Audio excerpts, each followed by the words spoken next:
Dear students, Keshavanand online classes में एक बार फिर से आपका स्वागत। पिछले वीडियो में हम लोग नशीले पदार्थ के बारे में चर्चा कर रहे थे और इसमें मैंने आपको गुटखा के बारे में बता दिया था।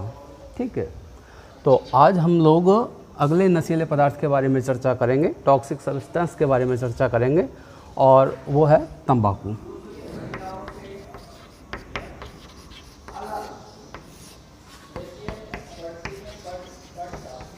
टोबैको। देखिए बेटा, तंबाकू यानी कि टोबैको, ये इसका वैज्ञानिक नाम होता है निकोटिएना टोबैकम।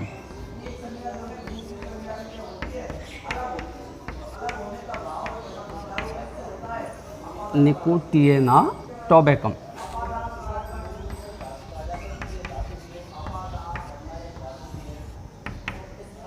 ये इसका वैज्ञानिक नाम यानी कि वानस्पतिक नाम होता है, निकोटिएना टोबैकम। ठीक है, ये जो निकोटिएना टोबैकम है यानी कि तंबाकू का जो पौधा है, ये सोलेनेसी कुल का पौधा है। एक प्रश्न आपसे ये भी पूछा जा सकता है कि तंबाकू किस कुल का पौधा है, तो सोलेनेसी। तंबाकू किस कुल का पौधा है बेटा? सोलेनेसी कुल का पौधा है ना? सोलेनेसी फैमिली से बिलोंग करता है ये। अच्छा, तंबाकू जो होता है इसमें प्रमुख एल्केलॉइड कौन सा होता है? तो देखिए, तंबाकू में जो प्रमुख एल्केलॉइड है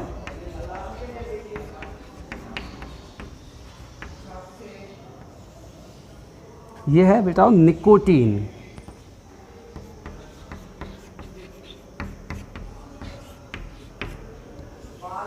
निकोटीन है ना? तो ये अभी मैंने आपको तंबाकू के बारे में 3 जानकारी बताई है। First of all, botanical name of tobacco plant is Nicotiana tabacum. Another is tobacco plant belong to Solanaceae family, and the third one, main alkaloid present in tobacco is nicotine. Okay, अब हम देखते हैं कि ये जो tobacco होता है इसका उपयोग किन किन रूपों में किया जाता है ना? तो देखिए, इसका उपयोग जनरली किया जाता है, मैंने आपको बताऊं, गुटखे के रूप में, है ना? दूसरा बीड़ी, सिगरेट,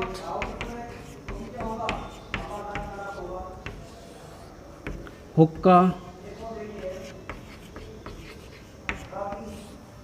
चिलम,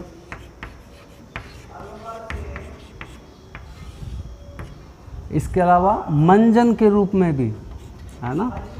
आजकल महिलाएं बहुत ज़्यादा इसका उपयोग करती हैं। लाल मंजन जो आता है ना, उसमें तंबाकू होता है, मंजन। और सूंघने की या कि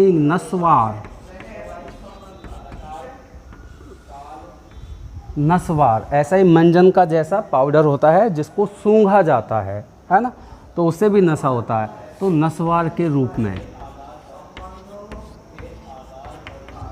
ओके, तो ये जो टोबैको है, तंबाकू जो है, इसका उपयोग किन किन रूपों में किया जाता है? गुटखा, बीड़ी, सिगरेट, हुक्का, चिलम, मंजन, नस्वार आदि के रूप में किया जाता है।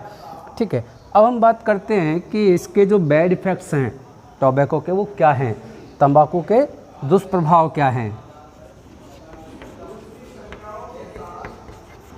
दुष्प्रभाव, ठीक है, बैड इफ़ेक्ट्स।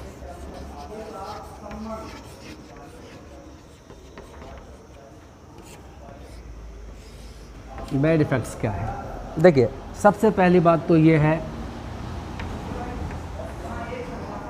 इससे मुंह, जीभ, गला, ठीक है, फेफड़े आदि का कैंसर, मुंह, जीभ, गला, फेफड़े, है ना, आदि का कैंसर हो सकता है।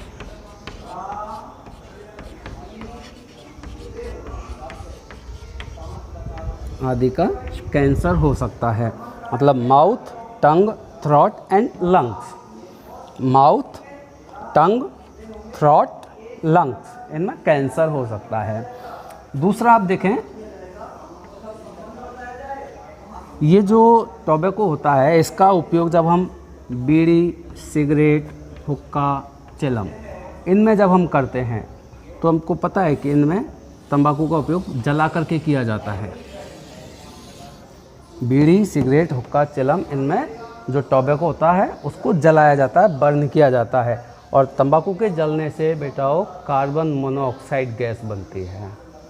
कौन सी गैस बनेगी? Carbon monoxide.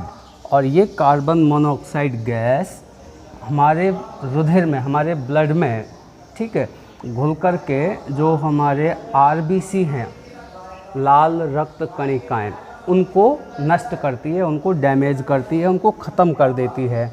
उससे क्या होगा कि जो आरबीसी का मुख्य काम क्या होता है, क्योंकि उसमें श्वसन वर्णक हीमोग्लोबिन होता है जो ऑक्सीजन का परिवहन करता है, ठीक है, तो ऑक्सीजन का परिवहन कम हो जाएगा।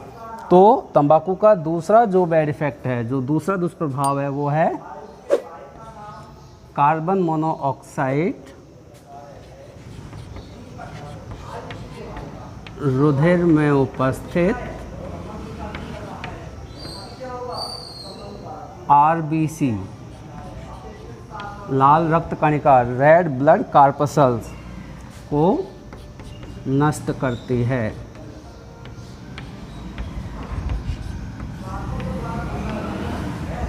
उससे क्या होगा? जिससे O2 का परिवहन करने की क्षमता कम हो जाती है।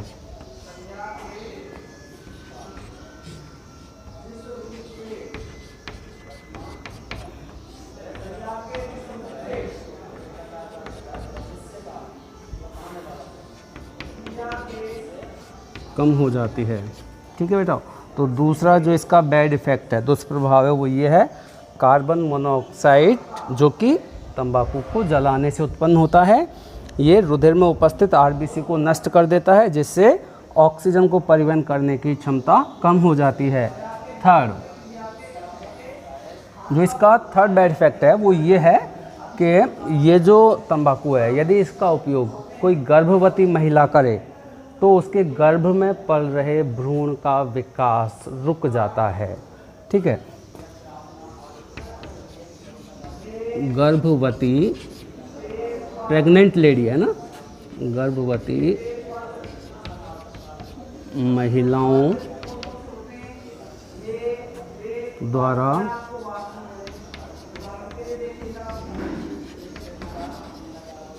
तंबाकू का उपयोग करने पर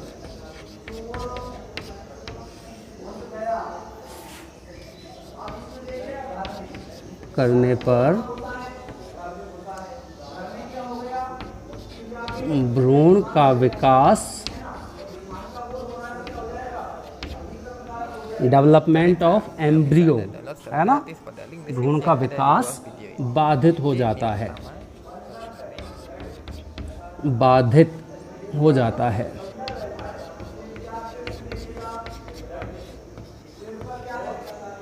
ठीक है, गर्भवती महिलाओं द्वारा तंबाकू का उपयोग करने पर भ्रूण का विकास बाधित हो जाता है। यानी कि जब प्रेग्नेंट लेडी भी यदि टोबैको का यूज़ करती हैं तो उनके यूटेरस में जो एम्ब्रियो है उसका डेवलपमेंट, है ना, वो रुक जाता है या सही तरीके से नहीं हो पाता। तो ये गुटखा के बैड इफ़ेक्ट्स हैं। ठीक है बेटा, अब हम नेक्स्ट जो टॉक्सिक सब्सटेंस है उसके बारे में बात करें, और वो है मदिरा यानी अल्कोहल। हाँ बेटा, तो नशीले पदार्थ में अगला है मदिरा यानी कि अल्कोहल। इसको हम दारू,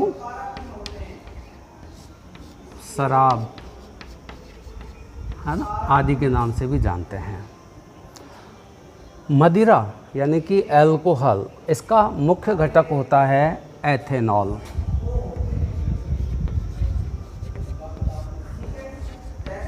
main component of alcohol is ethanol,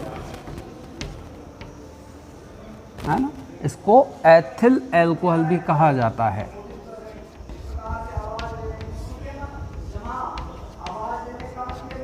alcohol, ethyl alcohol.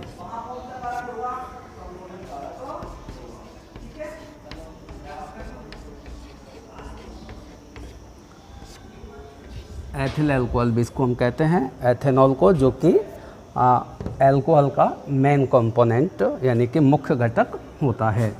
इसका केमिकल फार्मूला यानी कि रासायनिक सूत्र, एथेनॉल का रासायनिक सूत्र, केमिकल फार्मूला ये होता है C2H5OH। C2H5OH ये इसका रासायनिक नाम होता है और रासायनिक सूत्र होता है, और इसका रासायनिक नाम होता है, जो इसका मुख्य घटक है उसका, एथेनॉल या एथिल अल्कोहल। देखिए, जब भी कोई व्यक्ति अल्कोहल का यूज़ करता है, दारू का या शराब का या मदिरा का जब वो उपयोग करता है, तो इसके भी बहुत सारे दुष्प्रभाव उसके शरीर पर पड़ते हैं। उन दुष्प्रभावों के बारे में हम लोग चर्चा करते हैं। तो देखिए, दुष्प्रभाव क्या क्या होंगे इसके।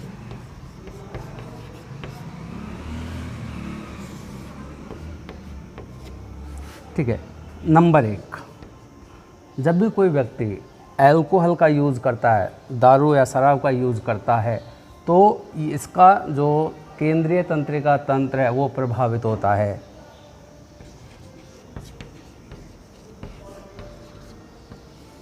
केंद्रीय तंत्रिका तंत्र,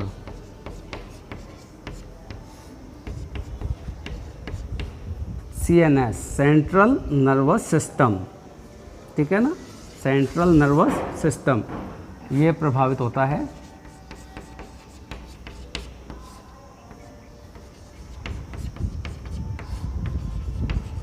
इससे क्या होगा, इससे व्यक्ति की सोचने समझने की क्षमता नष्ट होती है, जिससे व्यक्ति की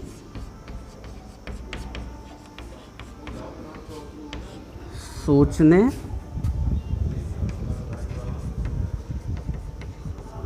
समझने की क्षमता नष्ट होती है।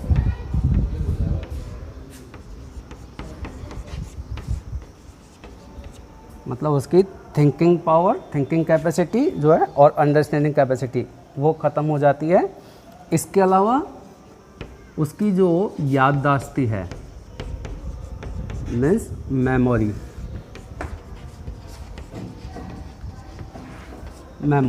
ओके, मेमोरी भी कम हो जाती है।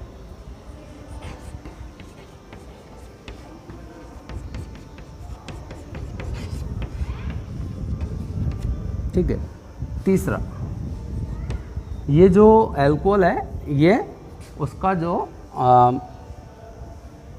पेरिफेरल नर्वस सिस्टम होता है, परिधीय तंत्रिका तंत्र, ठीक है, उसको भी प्रभावित करता है। और इसके अलावा ब्रेन, हमारी जो ब्रेन का जो तीसरा पार्ट होता है, सेरिबेलम जिसको हम कहते हैं, वो बॉडी का बैलेंस बनाता है। अनुमस्तिष्क, है ना, आपको 9th क्लास में पढ़ाया हुआ है कि मस्तिष्क के 3 भाग होते हैं। कौन कौन से होते हैं वो मैंने आपको बताया था, अग्र मस्तिष्क, मध्य मस्तिष्क और पश्च मस्तिष्क। तो जो पश्च मस्तिष्क होता है उसका एक भाग होता है अनुमस्तिष्क, जिसको हम सेरिबेलम कहते हैं, और वो अनुमस्तिष्क शरीर की मांसपेशियों पर नियंत्रण करता है और शरीर का संतुलन बनाता है ना।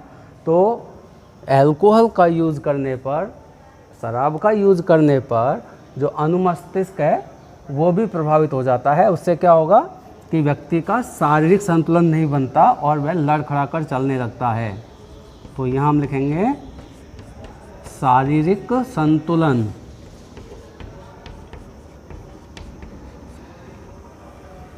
नहीं बनता है,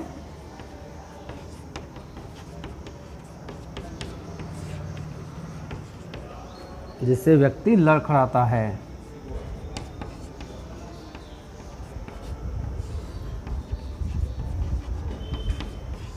जिससे व्यक्ति लड़खड़ाकर चलता है।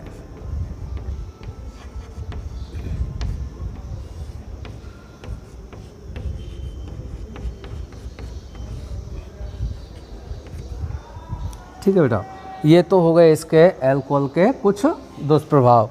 अब इसके अलावा जो और दुष्प्रभाव है अल्कोहल का, उनकी हम बात करें। यदि कोई व्यक्ति अत्यधिक अल्कोहल का सेवन करता है तो ये जो अल्कोहल है ये आपके जब यकृत में पहुंचती है तो ये एल्डिहाइड में बदल जाती है, और उससे क्या होगा कि उसका जो लीवर है, उसका जो यकृत है वो क्षतिग्रस्त हो जाता है। इस रोग को हम कहते हैं फैटी लीवर।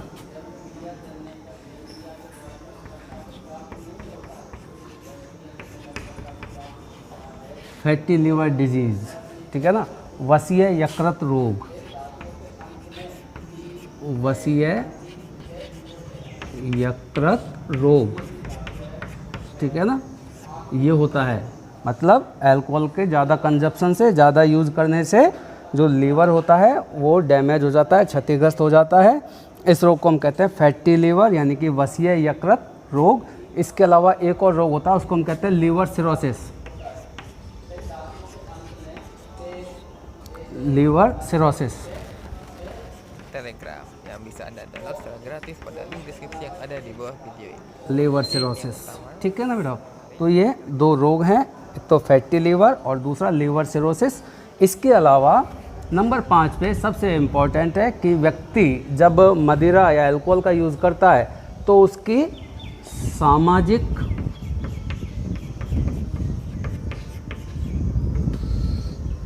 आर्थिक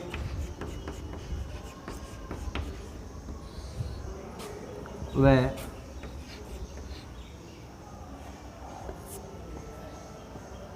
सामाजिक आर्थिक परिस्थितियाँ, आर्थिक स्थिति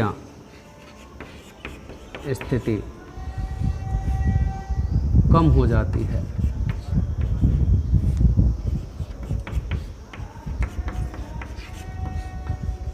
मतलब उसकी जो सोशल इमेज है, जो उसके इकोनॉमिक जो कंडीशंस हैं, ठीक है ना, वो पूरी तरह से ख़त्म हो जाती है।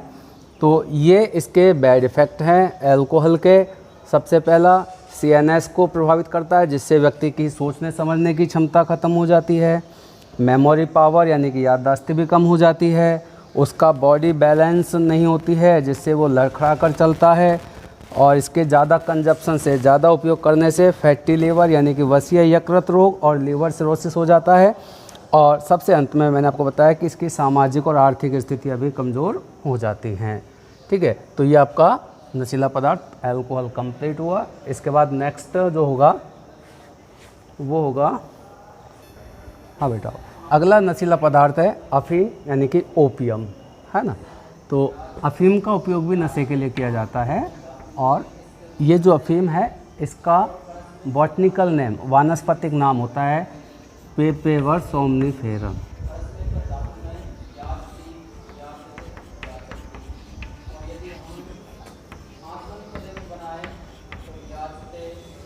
पेपेवर सोमनीफेरम, पेपेवर सोमनीफेरम,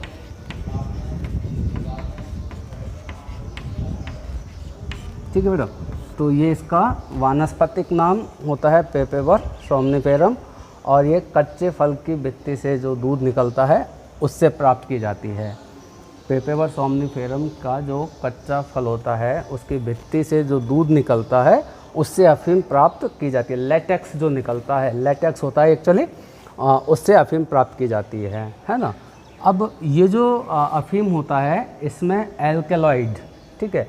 तो देखिए कुल होते हैं 30 प्रकार के एल्केलॉइड।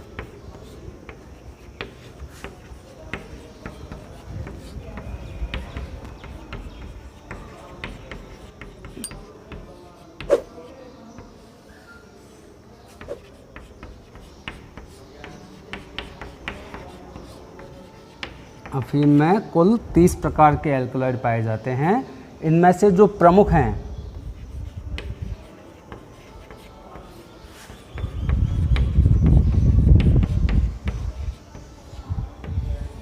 प्रमुख एल्केलॉइड, है ना, पेपेवरिन,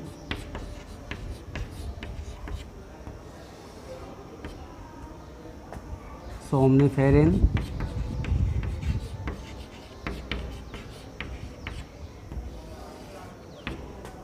मार्फिन,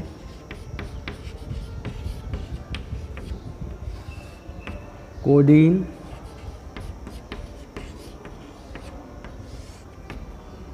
थीवेन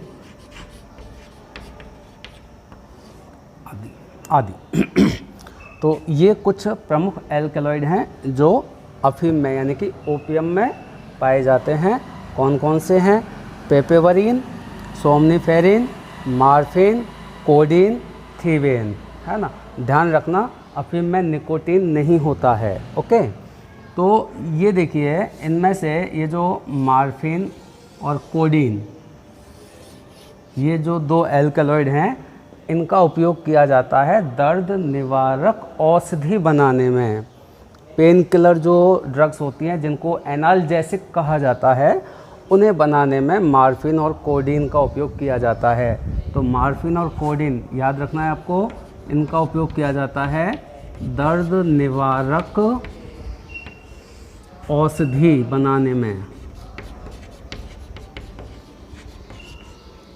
दर्द निवारक औषधि जिनको हम कहते हैं पेन किलर, पेन किलर है ना, एनाल्जेसिक। मेडिकल टर्मिनोलॉजी में उन ड्रग्स को यानी कि पेन किलर को क्या कहा जाता है? एनाल्जेसिक।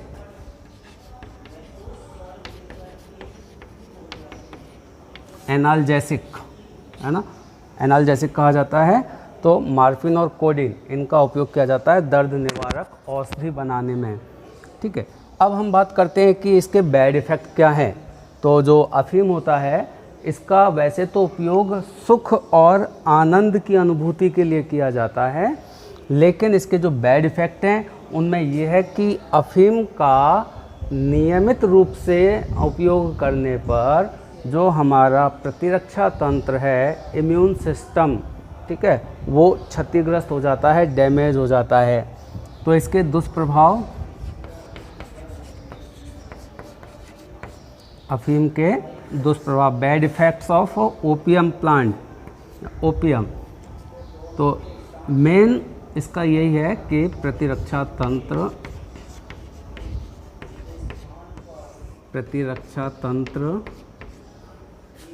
कमज़ोर हो जाता है।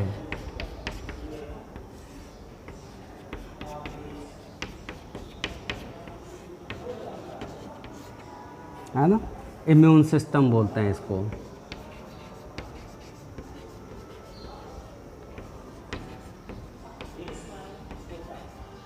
इम्यून सिस्टम है ना, इम्यून सिस्टम डैमेज हो जाता है। अच्छा, आपको पता है कि इम्यून सिस्टम होता क्या है? इम्यून सिस्टम होता है कि हमारे बॉडी में एक ऐसा सिस्टम है ये जो शरीर में प्रवेश करने वाले रोगाणुओं का खात्मा कर देता है, उनको किल कर देता है और बॉडी को प्रोटेक्ट करता है, शरीर को सुरक्षित रखता है। ठीक है, लेकिन अफीम का उपयोग करने पर हमारा इम्यून सिस्टम ही डैमेज हो जाता है। तो उससे क्या होगा कि बॉडी के अंदर जो माइक्रोब्स एंटर करते हैं, जो पैथोजन, जो रोगाणु शरीर के अंदर प्रवेश करते हैं, वो ख़त्म नहीं होते और हमारे शरीर को रोगी बना देते हैं। तो छोटे मोटे जो संक्रमण हैं वो लंबे समय तक शरीर में बने रहते हैं और जल्दी से सही नहीं होते हैं। तो अल्टीमेटली इसका परिणाम ये होगा कि जब कोई व्यक्ति नियमित रूप से अफीम का सेवन करता है तो कुछ समय बाद ही उसकी असामयिक रूप से दुखद मृत्यु हो जाती है, डेथ हो जाती है, क्योंकि उसका इम्यून सिस्टम डैमेज हो चुका होता है। ठीक है, तो ये इसका बैड इफ़ेक्ट रहेगा कि प्रतिरक्षा तंत्र कमज़ोर हो जाता है, जिससे व्यक्ति की असामयिक मृत्यु हो जाती है। व्यक्ति की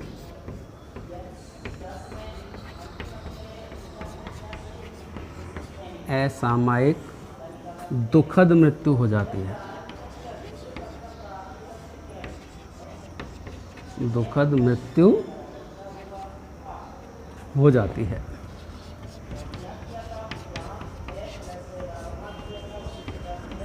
ठीक है, तो ये इसके बैड इफ़ेक्ट्स हैं। तो ये आपका अफीम भी कंप्लीट हुआ। इसके बाद हम लोग चर्चा कर रहे हैं कुछ अन्य पदार्थ जिनका नशे के लिए उपयोग किया जाता है। चलो मैं यही लिख देता हूँ।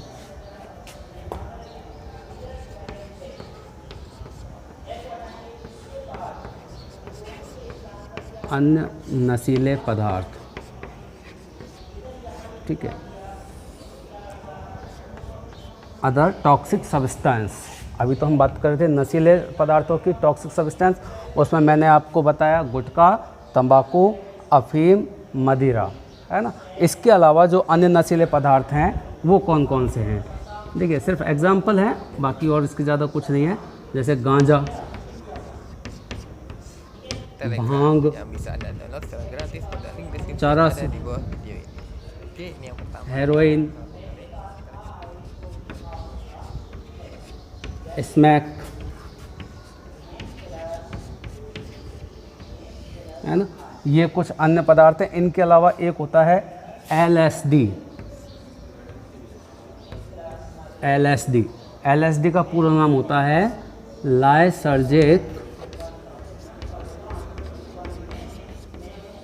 लाइसर्जिक एसिड डाईएथाइल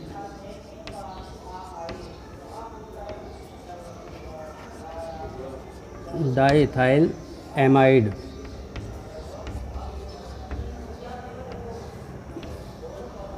LSD का पूरा नाम होता है लाइसर्जिक एसिड डाईएथाइल एमाइड, ठीक है।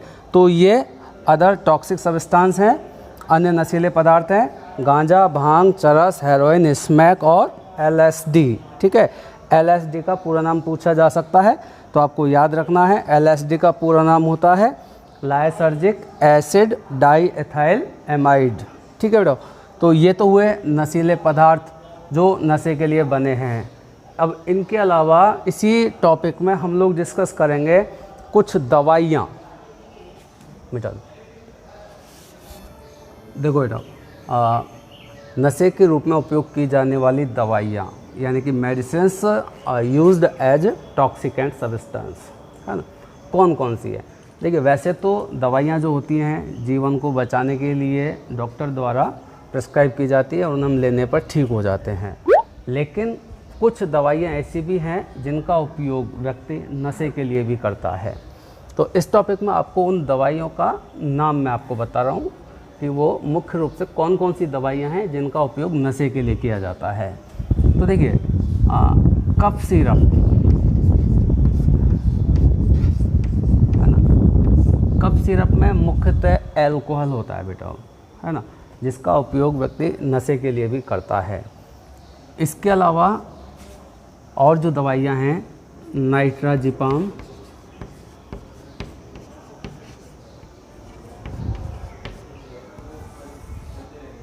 डायाजिपाम,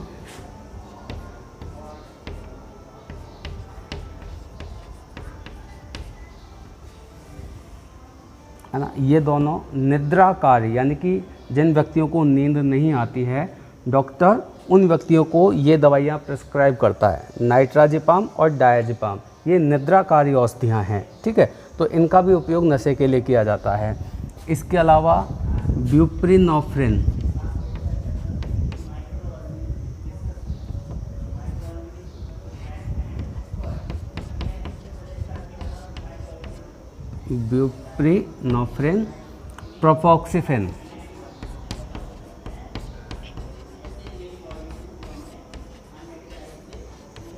प्रोफॉक्सिफेन, ठीक है। तो ये कुछ दवाइयाँ हैं जिनका उपयोग नशे के लिए किया जाता है। कफ सिरप में मेनली आप एग्जांपल दे सकते हैं कोरेक्स, जो कि कुछ समय पहले भारत में बैन कर दी गई थी, है ना, प्रतिबंधित कर दी गई थी इसी वजह से कि इसका उपयोग नशे के लिए बहुत ज़्यादा किया जाने लगा था, है ना। क्यों होता है ये? क्योंकि इसमें अल्कोहल होता है। तो नशे के रूप में उपयोग की जाने वाली दवाइयाँ कौन कौन सी हुई? Cough syrup, नाइट्राजिपाम, डायाजिपाम, ब्यूप्रिनोफ्रिन, प्रोफॉक्सिफेन। ओके, अब हम बात करते हैं गैर परंपरागत नशीले पदार्थ। गैर परंपरागत नशीले पदार्थ मतलब अभी तक जो हमने पढ़े वो तो नशे के लिए ही बने हैं, है ना। अब कुछ ऐसे भी पदार्थ हैं जो नशे के लिए नहीं बने, फिर भी उनका उपयोग नशे के लिए किया जाता है, ठीक है। वो कौन कौन से हैं? तो देखिए, आपने देखा होगा कि जो बच्चे ये सड़क के किनारे आपने देखे होंगे कचरे बीनने वाले जो बच्चे होते हैं, ठीक है, उनको नशे के लिए ऐसे ऐसे वो पदार्थों का यूज़ करते हैं, उनके बारे में आपको आज इस टॉपिक में बताऊं। तो देखिए, सबसे पहला गैर परंपरागत नशीले पदार्थों में क्या क्या हो सकता है? नेल पेंट, नाखून पालिश जिसको कहते हैं, है ना, nail paint remover, nail paint remover, varnish, है ना, हाँ, इरेजर,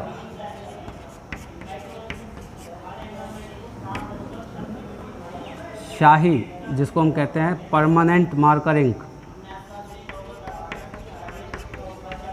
परमानेंट इंक, ठीक है ना। इनका उपयोग नशे के लिए किया जाता है। Nail paint remover, varnish, eraser, permanent ink, gasoline,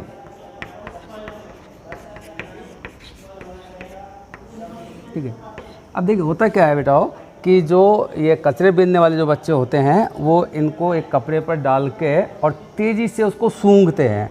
अब बिकॉज ऑफ केमिकल, इन सब में केमिकल होता है, तो वो केमिकल जो होता है सांस के साथ, ब्रीदिंग के साथ उनके बॉडी के अंदर जाता है और वो नशा उनको हो जाता है, जिससे वो भूख प्यास की चिंता किए बगैर अपने जीवन को गुजारा करते हैं और पड़े रहते हैं। तो ये हुए गैर परंपरागत नशीले पदार्थ, और यहाँ आपका एक टॉपिक भी कंप्लीट। ओके बेटा, थैंक यू।